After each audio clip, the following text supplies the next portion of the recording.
সুপ্রিয় কৃষক বন্ধুরা, আসসালামু আলাইকুম রহমতুল্লাহি ওয়া বারাকাতুহু। ফসলের ডাক্তার ইউটিউব চ্যানেলের পক্ষ থেকে সকলকে জানাই আন্তরিক শুভেচ্ছা ও অভিনন্দন। প্রিয় কৃষক বন্ধুরা, অবশ্যই সবাই ভালো আছেন। আমিও আপনাদের দোয়া এবং আল্লাহর রহমতে অনেক ভালো আছি।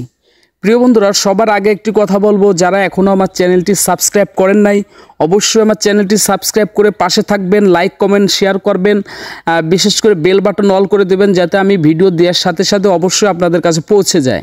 প্রিয় বন্ধুরা, আর যাদের কৃষিভিত্তিক কোনো তথ্য প্রয়োজন হয় অবশ্যই আমার কমেন্ট বক্সে কমেন্ট করবেন, আমি আপনাদেরকে কমেন্টের রিপ্লাই ভিত্তি অবশ্যই ভিডিও দেব।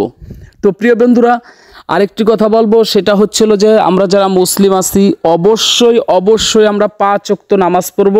5 ওয়াক্ত নামাজের পাশাপাশি আমরা কৃষিকাজ করব।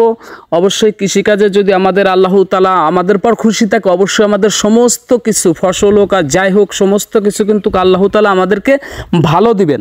আর আল্লাহ যদি না চায় তাহলে কিন্তু আমাদের কোনো কিছুই ভালোভাবে করা সম্ভব না। তো প্রিয় বন্ধুরা, আমি আজকে যে ভিডিওটা আপনাদের দিচ্ছি সেটা হলো আমাদের পেঁপে চাষ, আমাদের পেঁপে গাছের পরিচর্যা এবং পেঁপে গাছের গোড়ায় আমরা কিভাবে সার দিব এবং কতটুকু মাত্রায় সার দেব, কি সার দেব, এই বিষয়টা কিন্তু নিয়ে আপনাদের সাথে আলোচনা করব। আরেকটি বিষয় হলো যে এই যে আমরা পেঁপে গাছের পরিচর্যা করছি বা সার দিচ্ছি, এইটা দিয়াইতে আমাদের কি হবে, এইটা দিয়াইতে আমাদের লক্ষ্য থাকবে আমি কিন্তু একটা গাছই দেখাচ্ছি আপনাদেরকে। আমাদের লক্ষ্য থাকবে কোনটা, যে আমাদের পেঁপে যেন দ্রুত ছোট গাছেই যেন আমাদের পেঁপে আসতে থাকে। এরকম দেখা গেল গাছ অনেক বড় হয়ে গেছে, তখন আমাদের পেঁপে আসতে অনেক লেট হয়ে যায়।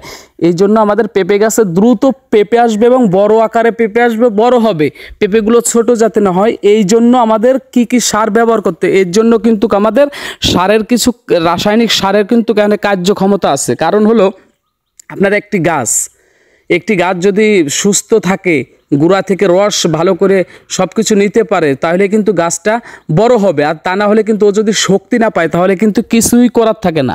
তো প্রিয় বন্ধুরা, আরেকটি কথা বলি, যে কোনো একটি আমরা যে ফসলই করি, যাই করি, যত ফসলই হোক, আমরা যে ধরনের ফসল করি, গাছ লাগাই, যাই হোক, তার বিশেষ করে প্রথম স্তর হচ্ছিল প্রথমে আমাদের গাছের গোড়াটা সুন্দর করে পরিষ্কার রাখতে হবে। আমি দেখতেই পারছেন, আমি গাছটার কিন্তু গোড়ায় আগাছা ছিল, অনেক ঘাস ছিল। এই ঘাসগুলো কিন্তু গাছের গোড়ায় রাখা যাবে না, কোনোভাবেই গাছের গোড়ায় আগাছা রাখা যাবে না। কারণ আপনি যখনই গাছের গোড়ায় আগাছা রাখবেন, এই গাছের যে শক্তিটা মাটি থেকে নেবে, এই আগাছায় কিন্তু একটা কথা বলে মুরব্বীরা, আগাছার বৃদ্ধি বেশি, তো এই আগাছায় কিন্তু সম্পূর্ণ খেয়ে ফেলবে। কিন্তু আপনার মেন যে গাছটা বা এই যে পেঁপে গাছটা, এই গাছটাই ধরেন আগাছা থাকলে কিন্তু তেমন কোনো শক্তি পাবে না। তো প্রিয় বন্ধুরা, আমি দেখেন সুন্দর করে গাছটি পরিষ্কার করে নিচ্ছি।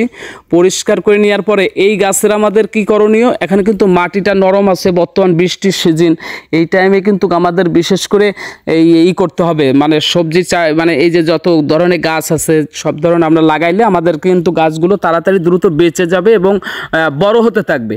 তো প্রিয় বন্ধুরা, আমরা এই পেঁপে গাছটা কিভাবে কি করব, এই যে দেখেন সর্বনিম্ন আপনারা দেখতে পাচ্ছেন 1 হাতের অর্ধেক বা আধা হাত এই গাছের গোড়া থেকে, এই গাছটার বয়স কিন্তু বেশি দিন না, এই গাছটার বয়স হচ্ছে 28 থেকে 30 দিন। তো এই 28 থেকে 30 দিনের গাছে আমরা কিভাবে কতটুকু মাত্রায় সার দেব, এবং দেখেন আমি এই গাছটার প্রথমত গাছের পরিষ্কার করে নিচ্ছি, এবং পরিষ্কার করে নেওয়ার পরে গাছের চারিপাশে দেখেন আমি কিন্তু গর্ত করে মাটি সরিয়ে নিচ্ছি। এই মাটিগুলো কিন্তু আমাদের সরিয়ে নিতে হবে, কিন্তু উপরে আপনার সার কোনোভাবেই কখনো সার দিবেন না। আমরা সুন্দর করে এমনভাবে মাটিতে সরাবো যেন আপনার 2 থেকে 3 ইঞ্চি পরিমাণ মাটি গর্ত হয় চারিকোনা দিয়ে।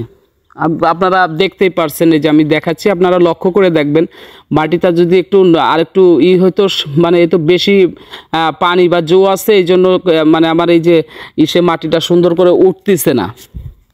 তো প্রিয় বন্ধুরা, এই যে মাটিগুলো আমি সুন্দর করে সরাই নিচ্ছি। সরাই নেওয়ার পরে আমার কিন্তু কাজ থাকবে, এখানে আমার ইউরিয়া সার দিতে হবে। আমি যে সারটা নিচ্ছি মাত্র আপনাদেরকে দেখানোর জন্য, আমি দুই প্রকার মেডিসিন বা সার যেটাই হোক আমি জিনিস এনেছি, এবং এই 2টা জিনিসই দেব।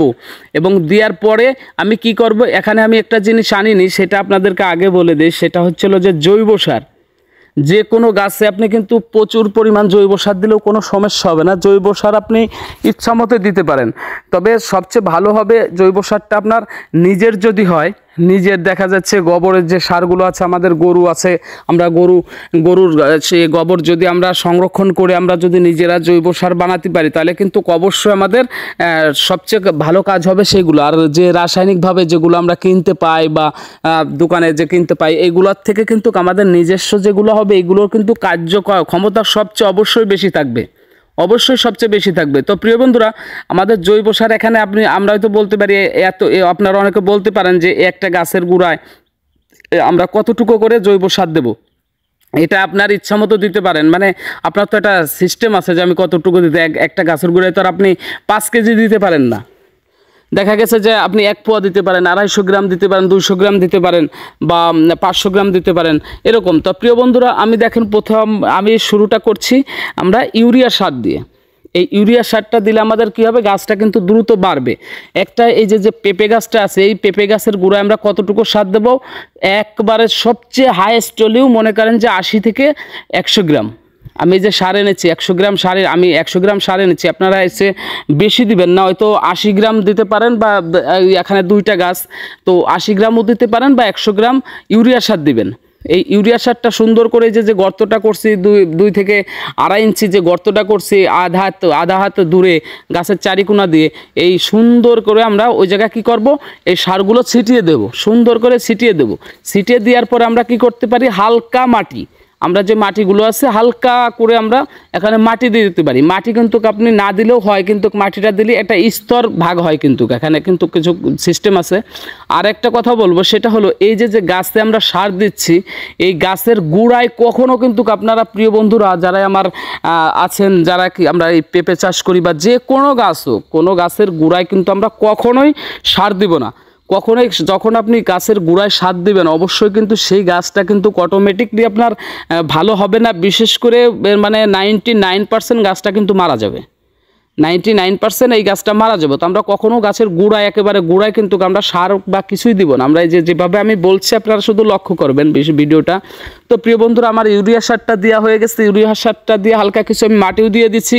এখন আমি কি করছি, এর সাথে আমি কিছু থিওবিট, যেটাকে বলি আমরা থিওবিট দিচ্ছি। এই থিওবিটটা আমরা কতটুকু দেবো, 50 গ্রাম করে দেবো।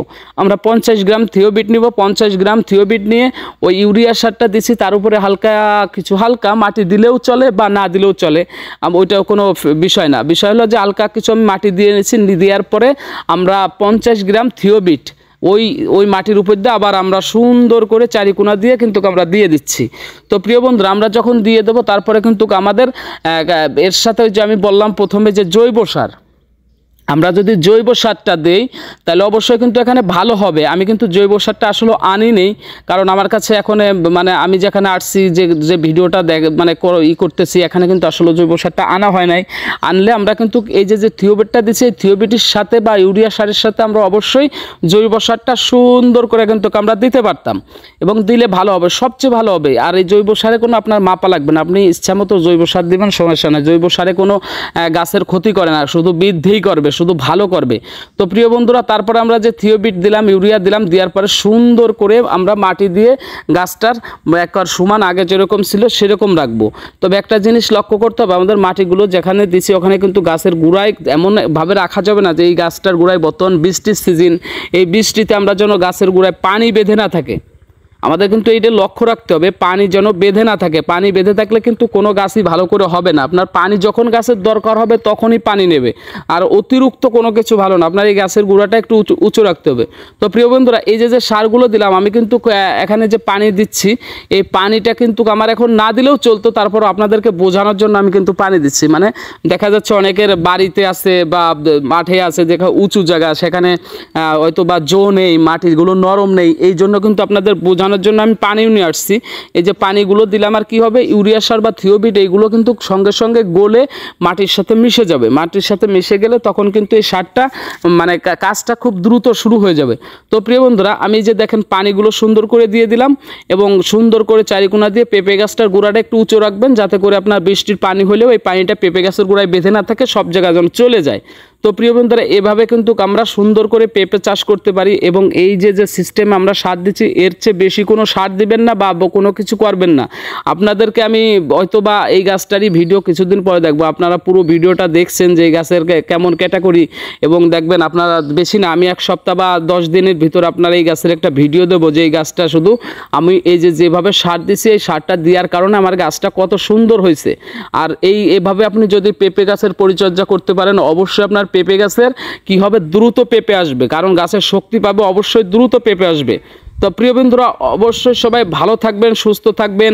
আমার ভিডিওগুলো যাদের ভালো লাগে অবশ্যই লাইক কমেন্ট করবেন। আর বিশেষ করে আপনাদের যারা বর্তমান কৃষিকাজ হচ্ছে ডিজিটাল, সব কিছু কিন্তু ডিজিটাল, আগের মতো হয় নাই, সব কিছু আমরা ডিজিটালভাবে করব, আধুনিক প্রযুক্তির সাথে আমরা তাল মিলিয়ে চলবো। অবশ্যই আমাদের কিন্তু সব কিছু মিলে অনেক ভালো হবে।